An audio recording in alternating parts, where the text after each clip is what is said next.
Hi, I'm Asia and welcome back to the Strange Days Diaries. Today is going to be a storytime video for you guys. I recently posted a Q&A video, and in one of the questions, someone asked me if I had any UFO alien stories, and I briefly mentioned in that Q&A saying, yes, I do. And I asked you guys if you wanted to hear any of those stories because I have a couple real, actual UFO stories, and I had an overwhelmingly positive response. Everybody said, yes, I want to hear it. So this is that video for you guys today. But I did go through and write down all of the key points to every story on my laptop just so that I don't go on too many tangents and rambles. So if you see me looking down or like at my laptop, then that is why. I have 3 real stories for you guys today. And also I did experience all of these UFO, anomaly, unexplained things with other people. And I do have a testimony in one of the stories from the person who experienced it with me. And she will be hopping onto this video during that story to tell her side as well. Because I know sometimes I watch these videos and wonder like, okay, did anyone else see that? And I'm always curious and wondering from the person who's telling the story if what they saw was real or if they like hallucinated it or something.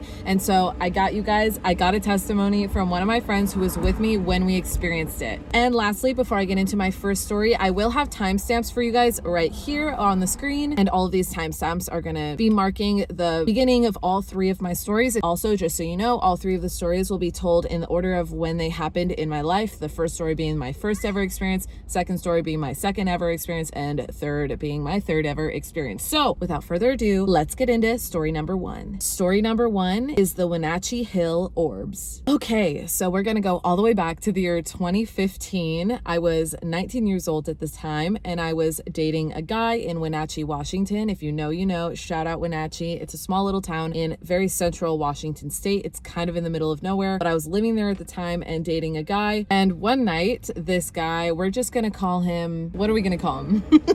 Derek. Let's call him Derek, okay? So Derek and I were dating at the time. We were hanging out one night and we were actually really bored and kind of craving an adventure and just to get out of the house and do something. It was about 10 p.m. and we decided one night to hop in my car. Back in the day, my first ever car, this was I believe a 1989 Subaru Justy 2-door. I loved that thing. It was an all-wheel drive. It was a stick shift. I loved that car. But anyways, we hopped in my car. We went to, I remember, an Arby's drive-thru, and then we decided to drive up into the hills, the Wenatchee Hills, just to like take a little midnight drive basically and find a spot up in the hills where we could park, eat our Arby's, and look at the view of the valley below all lit up at night. So we do just that. We drive up into the hills with our Arby's in my tiny little Justy car. And as we're going up the main road up in the hills, we think we're like high enough. We're not totally at the very top of the hill, but we're like high enough. We can see the view of the valley. And I find this small little dirt road that's off the main road. And I drive down the little dirt road about 20-30 feet, not far at all. I drive down it. I think it's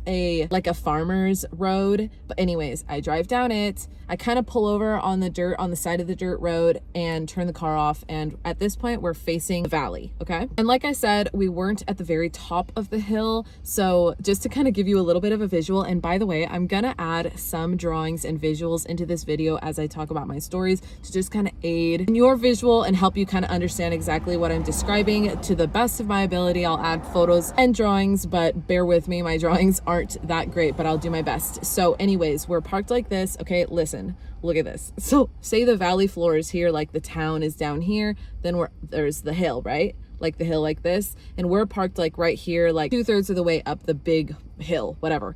And then there's probably like 100 or 200 feet worth of the hill above us, behind us, because our car is facing the view of the valley. So I think you can kind of understand what I'm saying. And this is going to be important here in a little bit. So we had been sitting there in the car. We hadn't gotten out at all. We were just sitting there with the car off, looking at the view for about 20 or 30 minutes before all of the sudden, in my rear view mirror, an extremely bright blue light reflects in my rear view mirror and it lights up the whole interior of the car. And Derek and I look at each other and we're like, whoa, what the heck? Initially, I just think that it's a truck or like a car turning off that main road and coming down the dirt road that we were sitting on. Like, oh, a car's coming down the road. But the light turned off within a couple seconds, maybe 5 seconds of it being on, and it was extremely bright. It lit up the ground around us and it lit up the interior of our car because it was reflecting in my mirror. But so yeah, it turned on and then off, and that was that. And we just thought nothing of it. Honestly, we didn't see a truck or a car coming down the road behind us, and we just thought whatever, maybe someone turned around like behind us in the road, whatever. And I remember specifically it was a very whitish blue light. Okay, so we continue eating our Arby's everybody's chilling, honestly doing nothing, just looking at the view. And then about 5 or 10 minutes later, like not that long after, like 5 or 10 minutes later, the light shines again, but not as bright. And I see it in my rearview mirror and I'm like, oh my gosh. And so I look behind me and I see the light is now way up on the hill behind us. And I just thought, oh, interesting.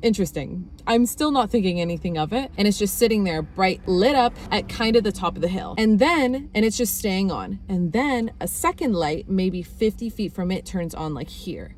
And Derek and I are both looking at this like, what the heck? And then a third light up on the hill lights up. And then they start kind of blinking. And then they start slowly moving down the hill towards us. And this is when I'm like, this is weird. I know this area really well, and I know there are no roads up this hill that I'm describing and up this hill behind us. There are no roads. And Derek and I are trying to like discuss like what the heck is happening? What are these lights? Because they're extremely bright. And they're blinking in different erratic motions. It's not like a constant blink. It's like random.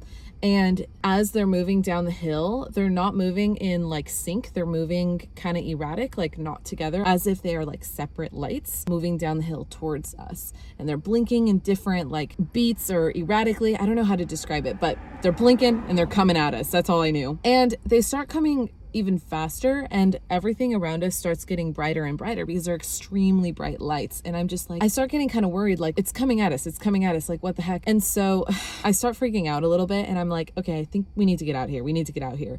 And this old car of mine, okay, this was a 1989 Subaru Justy. I did not treat this car well at all. I ended up totaling it. That's a totally other story. If you want to hear, let me know.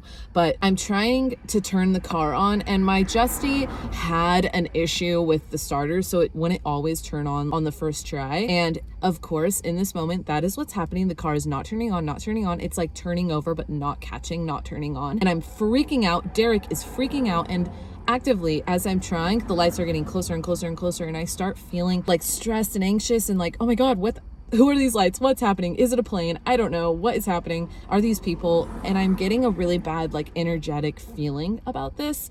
And finally, the ignition like catches and my car turns on. And the second my car turns on, the lights turn off. And my heart is racing, and I whip that bitch into reverse and get back on the main road. And I'm starting to cry because I feel like something's wrong. Like I feel like this isn't normal. And I'm screaming at Derek. I'm like, look behind us, try and see what it was. Was it a car? Was it people? Like, what was it? Was it like little remote control planes? Like, what was it? Was it a drone? I don't know. And he's looking and sees nothing. I will say it's pretty dark up there. It is the middle of the night, so maybe that's why he didn't see anything, but he just didn't see anything. And even I was kind of looking in my mirrors as I'm driving very quickly away, and I see nothing. So it was extremely weird, extremely creepy. It freaked both of us out. We ended up going home, and we didn't sleep at all that night because we were just Googling like lights and orbs in the Wenatchee Hills, like all these things, and we couldn't find anything exactly similar to what we had experienced. And so it was just extremely creepy, very, very weird, unexplainable, and that's why it is my first story for you.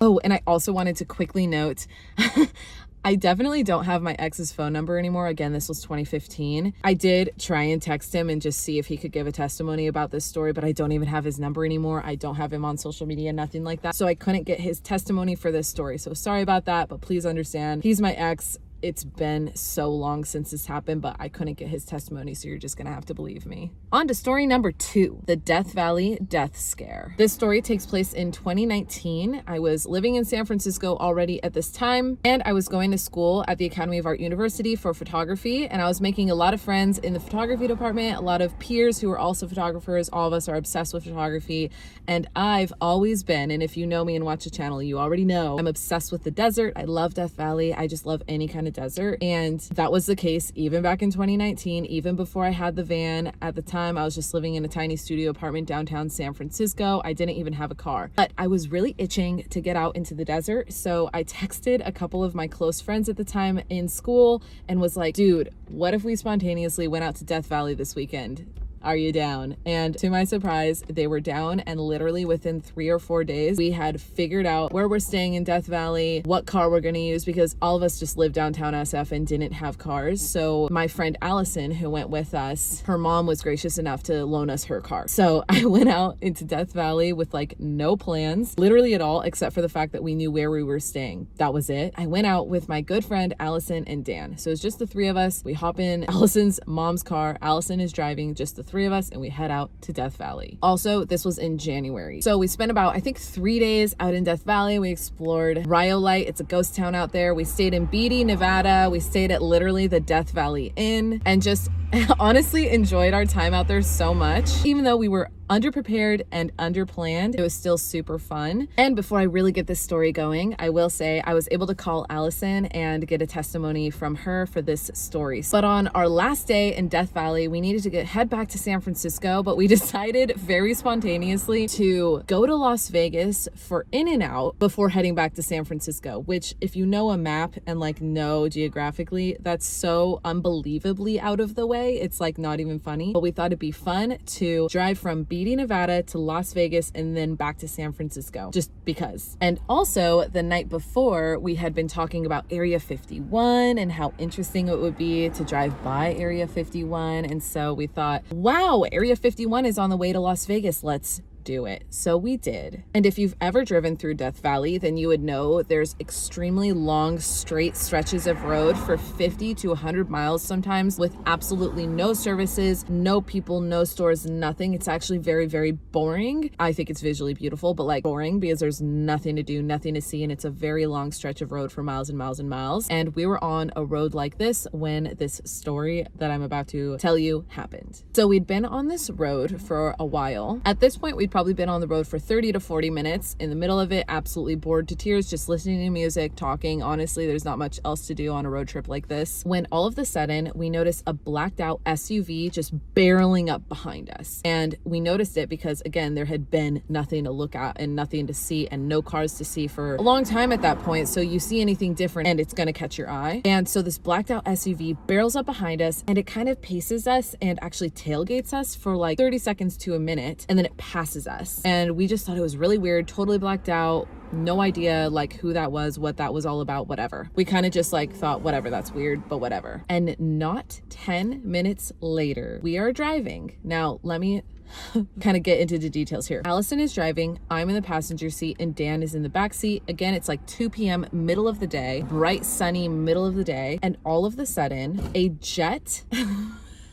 I will say every time I explain this to people, they don't think it's as crazy as like I remember it, but that's because you weren't there. But let me explain. We're driving, the blacked out SUV already passed us, whatever. 10 minutes later, a jet flies over our car and looks like it's gonna land in front of us, like a fighter jet. And we're freaking out, screaming, crying. And what I remember so specifically from this is that we did not hear it at all until it was on top of us. And basically, like, if this is the hood of the car, it flew like this.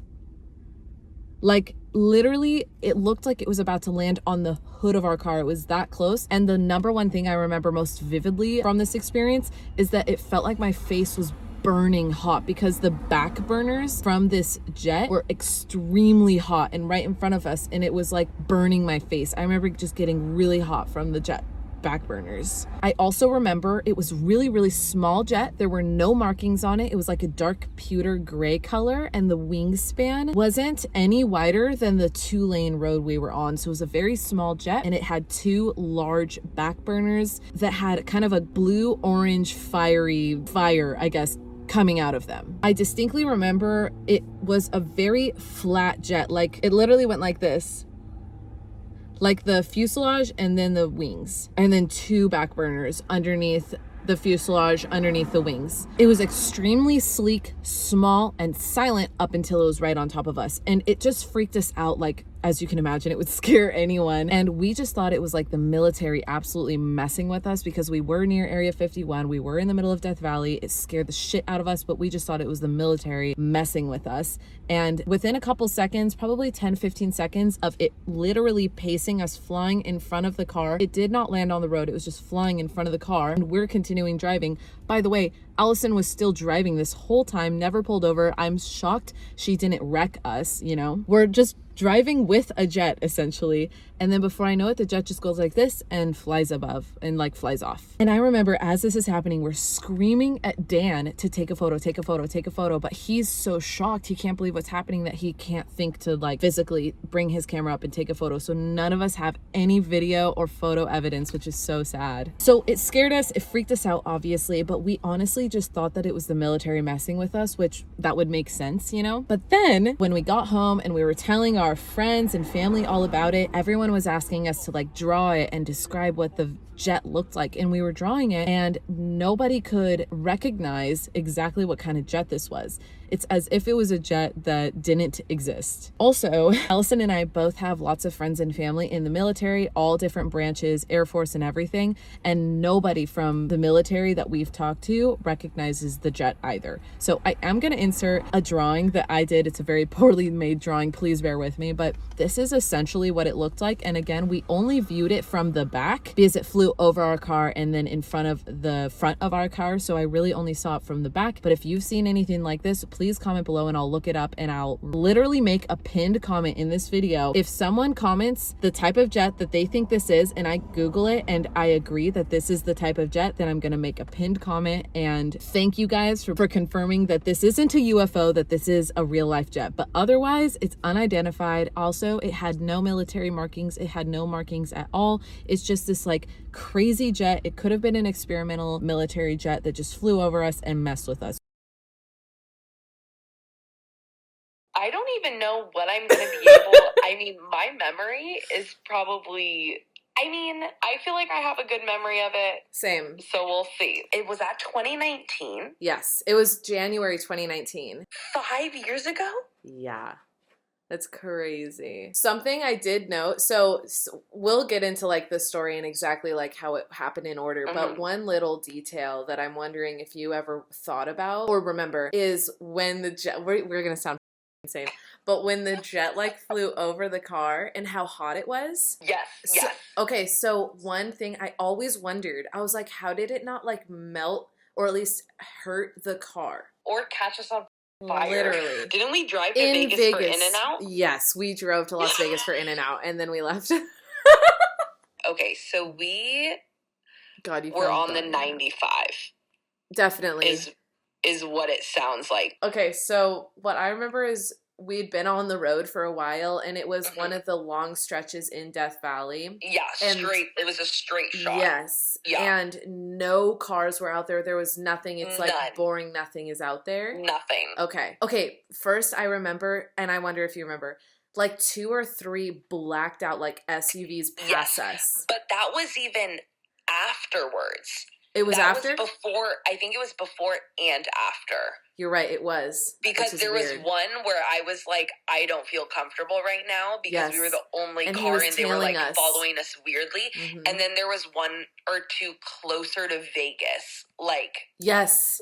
Yeah, where it was another weird long shot, but we were like, why the f is this still happening? You know what I mean? So that first one though, was that before the jet? Yeah, I think so. So that happened, and then I don't know how many minutes later, but we saw the glint of a car coming our way, and it was that van.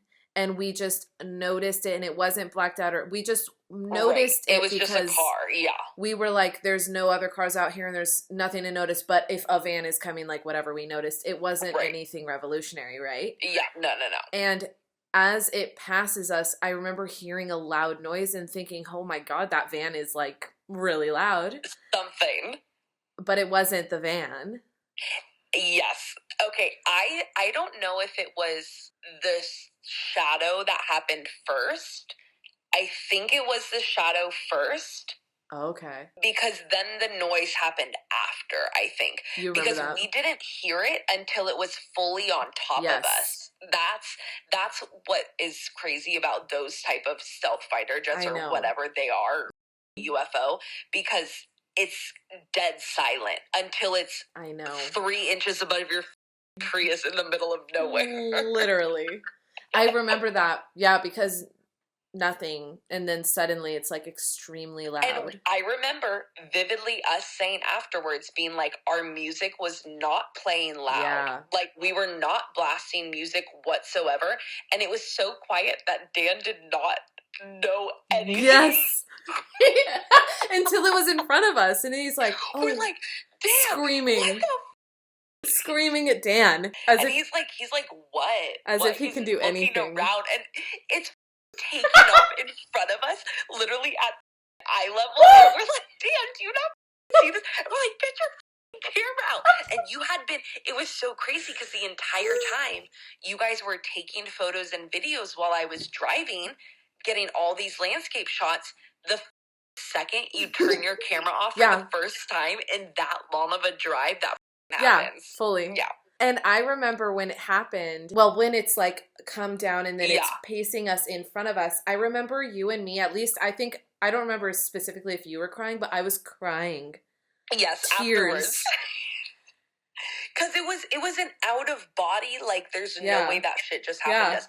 And another key factor of it was that the government shutdown had happened. This was during the government shutdown. So that's why we were like, these mother are just out around. Yeah, fully. Like they have nothing better to do. So they saw this Prius at whatever time on whatever day. Yeah. And they're just like, let's go with them. We, of course, assumed, like, obviously this is, like, a military jet that, like, messed with us and, like, that was scary and really extreme and intense and, like, whatever.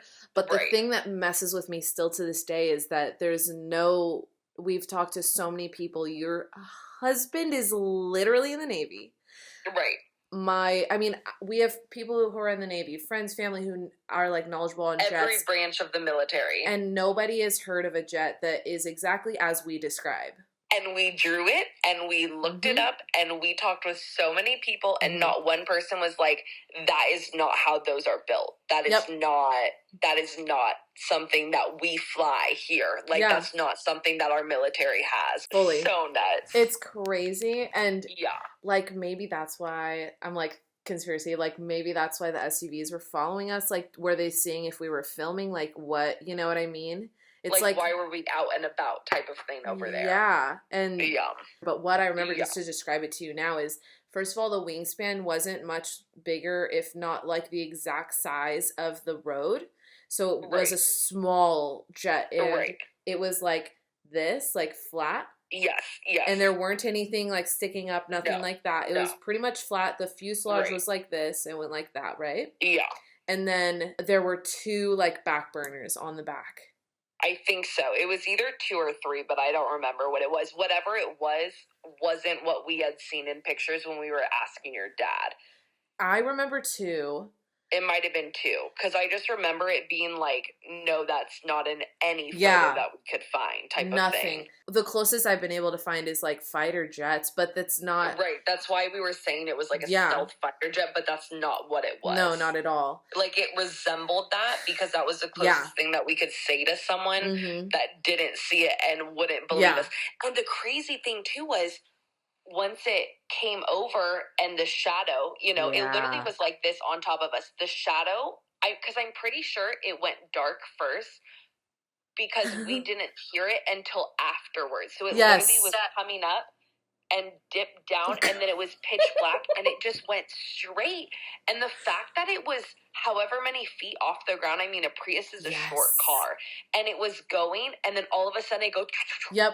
And it was just gone. Honestly, also still to this day, like, kudos to you for not literally driving us off the road. I can't believe. What if I flinched? I know. Like, how did I not flinch? I don't know how you, like, stayed.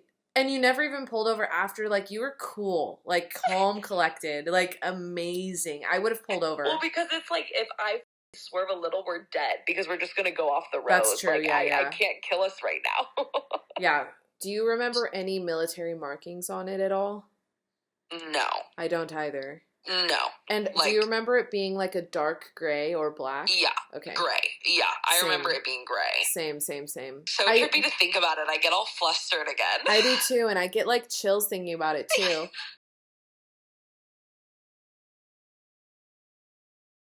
It was crazy, and that is it for story number 2. And now we're gonna move on to my final story. That's story number 3, the Salisbury UFO. This story also takes place in Death Valley, but it takes place in the year 2020. So I was traveling with my mom at the time in her RV. This was right before I got my van, so I still had yet to hit the road on my own in my van, but it was during the lockdown, and I decided to, instead of just be quarantined locked up in my small apartment in San Francisco at the time, I decided to fly out to visit my mom, who was in Southern California at the time, who was traveling in an RV at the time, and just quarantine and travel with her during the lockdown. And it was really fun, avoiding all people and all towns and just living off grid with her, quarantine off grid with her. We had an incredible time despite the circumstances, and we stayed safe and healthy, so that was good. But during these travels, we found ourselves in the Salisbury Wash area in or around Death Valley. I don't know totally if Salisbury Wash is in Death Valley, but I think it's about 20 miles east of Tonopah. It's in the middle of nowhere, Nevada, basically, in the desert. And I wrote it down here. We were specifically at the Salisbury Wash rest stop off of Highway 6, about 24 miles east of Tonopah. And by the way, this is not your typical rest stop with like a vending machine and a couple bathrooms. No, this is literally a small dirt lot, if you can even call it that, off of this tiny Highway 6. It's literally just a road in the middle of the desert. Literally, it's just a dirt lot with like a pit toilet. That's what it is. But that's where we found ourselves one day at like 3 or 4 p.m. We decided to stop there and spend the night there this one night. When we pulled up to, we didn't see another soul. Again, this was during the lockdown in 2020. And we either didn't see another soul because it was during the lockdown or because we were quite literally in the middle of nowhere. But I will say the entire time we were at this rest stop, from the time we pulled up till the time we left the next day, we did not see another soul. We were truly out there by ourselves. Anyways, I'm emphasizing how alone we were and how in the middle of nowhere we were, because I distinctly remember when we pulled up, we like got out of the RV and we were just kind of sussing out the area and figured within like a couple minutes we were like, yeah, this will work to spend the night. So I distinctly remember my mom deciding to begin cooking dinner, and she started cooking dinner, and while she was doing that, I remember taking a short walk just around the area, maybe a 10-15 minute walk with my binoculars, because that's just a fun fact about me. I love going on walks in different places, especially out in the desert or the woods or wherever with binoculars. I just enjoy doing that. And so that's what I was doing. I just took a walk for like 10-15 minutes, scanning the horizon, looking around with binoculars and seeing nothing but desert. Absolutely nothing. I distinctly remember the only thing I saw that wasn't just desert plants and dirt was a jackrabbit. In the distance, I saw it kind of like hopping away, and that's it. So I did my little walk. I went back to the RV. We had dinner. We enjoyed our evening together, and then we went to bed. Now, to describe the RV, I don't remember what type of RV, if it was like a Class C or whatever. I don't remember exactly. I could probably insert a photo here, but it was a small RV, and it was the type of RV that had a dinette area that could convert into a bed, like a guest bed, and that is where I would sleep. And so we're asleep, all comfortably asleep in our little beds at night. It's the middle of the night. And I remember, you know how in the middle of the night, sometimes you like roll over to get into a new position. And while you do that, you wake up like very briefly. You're not totally awake, but you're just like, you kind of like open your eyes for a second. So that's what I did. And I remember rolling over and kind of opening my eyes and realizing like, oh, it's kind of bright in here. Like, oh, maybe someone pulled up to the rest stop and they have their headlights on. So I fully opened my eyes to like see if anyone is outside, because I see a light shining through the blinds. And I kind of like push myself up a little bit out of bed to look through the window, and I immediately see nobody's pulled up. There's no headlights, nothing like that.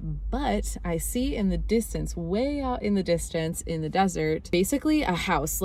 I described it like a chicken coop house. It was way out, probably like 3 or 4 miles away from us, maybe further.